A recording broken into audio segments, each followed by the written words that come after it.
Alors bonjour tout le monde, bienvenue à la Minute du Président du 31 mars.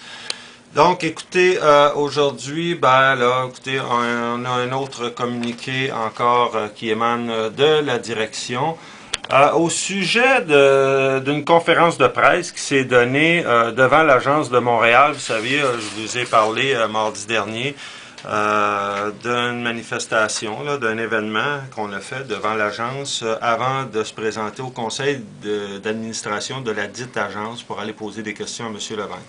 Et là, Mme Simard nous dit, par exemple, qu'on exagère sur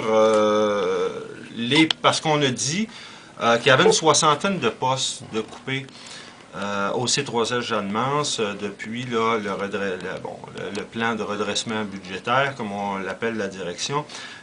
Et là, on nous dit qu'il ne s'agit que de 33 postes. Mais là, ce qu'on ne dit pas, c'est que dans les postes qui ont été coupés, il y a des surcroît. Qu'est-ce qu'un surcroît? C'est des heures qu'on ajoute à la structure stable là, des postes, à la structure des postes, pour pallier à un alourdissement de la clientèle ou à des besoins spécifiques. Et ces surcroîts-là ne doivent pas être là plus d'un an, au terme duquel, si on dépasse un an, là, on doit afficher ces postes-là. Parce que quand on s'entend que quand un surcroît est là depuis plus d'un an, il a fait la preuve que son utilité là, est pleine et entière et qu'on doit l'afficher.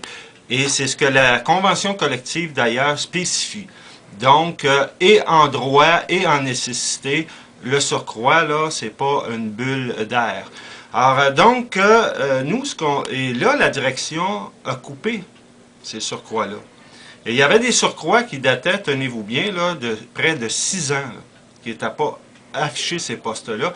Et ça allait de 1 à 6 ans. Alors donc, normalement, l'employeur aurait dû afficher ces postes-là, et ces postes-là auraient dû être octroyés à des employés, et ils auraient dû faire partie de la structure des postes. Donc, quand on dit, quand on nous dit qu'on dit des demi-vérités, là, en voilà une, là, un quart de vérité plutôt, là. Alors donc, ces postes-là auraient dû, comme je vous dis, faire partie là, de la structure de poste. Donc, quand on les a perdus, on a perdu des heures soins. Là. La même chose pour les heures qu'on donnait aux agences. C'est bien beau de se débarrasser des agences, mais il ne faut pas se débarrasser des heures soins avec, parce que là, on jette le bébé avec l'eau du bain, hein, comme on dit. C'est-à-dire que nous, ce qu'on préconisait, c'est de se débarrasser des agences, effectivement, et de doter notre structure de poste et de donner ces heures-là à nos employés pour justement avoir une meilleure qualité au niveau des suivis, etc., etc. Donc ça aussi, on ne le dit pas. Alors on dit, oui, on épargne au niveau des agences, tant mieux, on applaudit. Mais là, il aurait fallu quand même maintenir certaines heures là, pour maintenir aussi et la qualité et le suivi dans les services.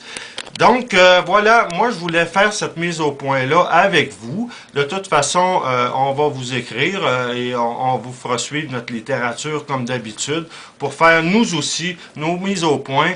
Et je vous rappelle que quand le syndicat vous parle de coupure de service, de coupure de poste, je veux dire, là, on ne vous parle pas en l'air, c'est parce que nous, on l'a identifié, ces coupures-là, à même les services. Et donc, là, ce n'est pas des abstractions.